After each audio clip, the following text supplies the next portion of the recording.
चिरांनि फानबारि बड'सा एकाडेमि गावारि फरायसालिया चिरां जिल्लानिनो मान लाखिनो हादों।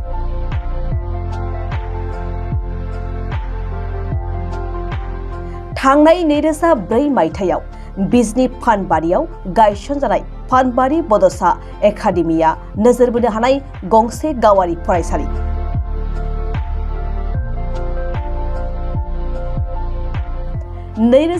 मायथाइनिफ्राय मेट्रिक आनजाद होजेननाय समनिफ्रायनो बाख्नायजाथाव रिजाल्ट खालामबोनो हादों फानबारि बड'सा एकाडेमिनि फरायसाफ्रा।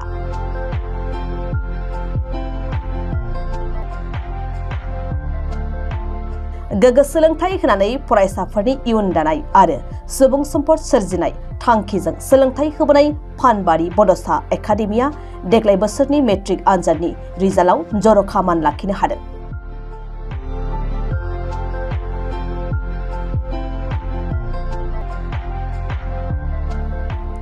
फरायसालिनि गोरायुं अर्जुन बर'आ मिथिहोनाय बादिब्ला फानबारि बड'सा एकाडेमिनिफ्राय गासै 29 फरायसाफ्रा आनजादाव जिरायदोंमोन। बेनिनो गासैबो फरायसाफ्रा सेथि थाखोआव उथ्रिसार जानो हादों। बेनि गेजेराव सासे फरायसाया डिस्टिंशन, 14 फरायसाया स्टार्ट नाम्बार मोननो हादों। 2024 मायथाइयाव जोंनि बड'सा एकाडेमि फरायसालिनिफ्राय गासै 29 फरायसाफ्रा मेट्रिक आनजाद होदोंमोन।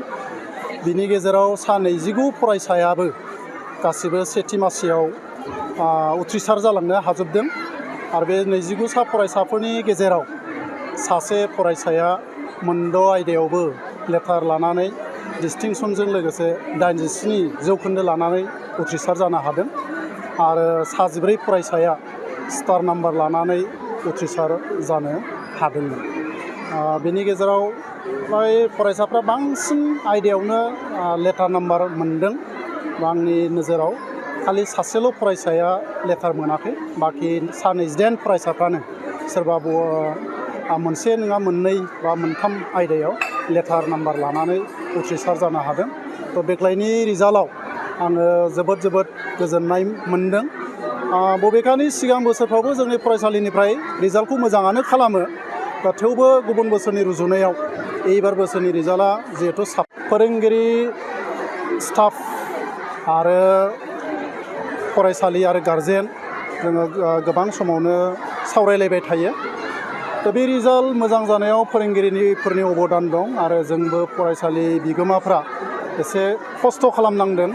खारन गामि सिंनि फरायसाफोर साफा सानै दुस्थ' थायो, फरायसालिफ्राव एसे इरेगुलार जानो नागिरो।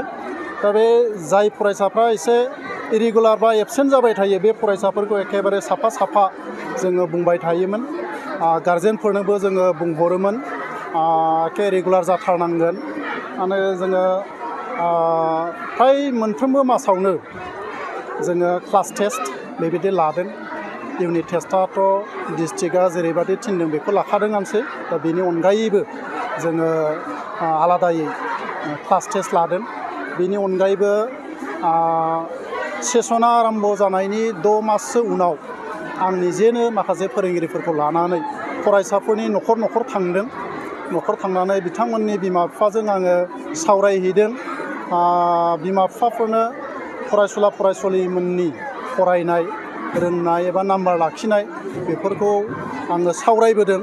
आं सानो बे न' थांनानै बिमा बिफाफोरजों सावरायहैनाया आरो बिमा बिफानि प्रेजेन्टआव गावसोरखौ बुंबोनाया जोबोद खामानि होदों होननानै आङो सानदों आरो। दा बेबायदि बेलायावनो जोंनि फरायसालिनिफ्राय रिजाल्टखौ मोजां खालामदों। जोंनि बड'सा एकाडेमि फरायसालिनिफ्राय 2014 मायथाइनिफ्रायनो मेट्रिक लिरजेनबोदों। गिबि बेटसआथ' जोंना जोबोद मोजांमोन। अल आसामाव बड' मिडियामाव 4 पजिसन आरो 9 पजिसन मोननो हादोंमोन। दा बिसोरो फरायै मोजां मोजाङाव फरायलांदों। बिसोरो मोजाङैनो फरायनो हाफुंदों। दा गोबाङानो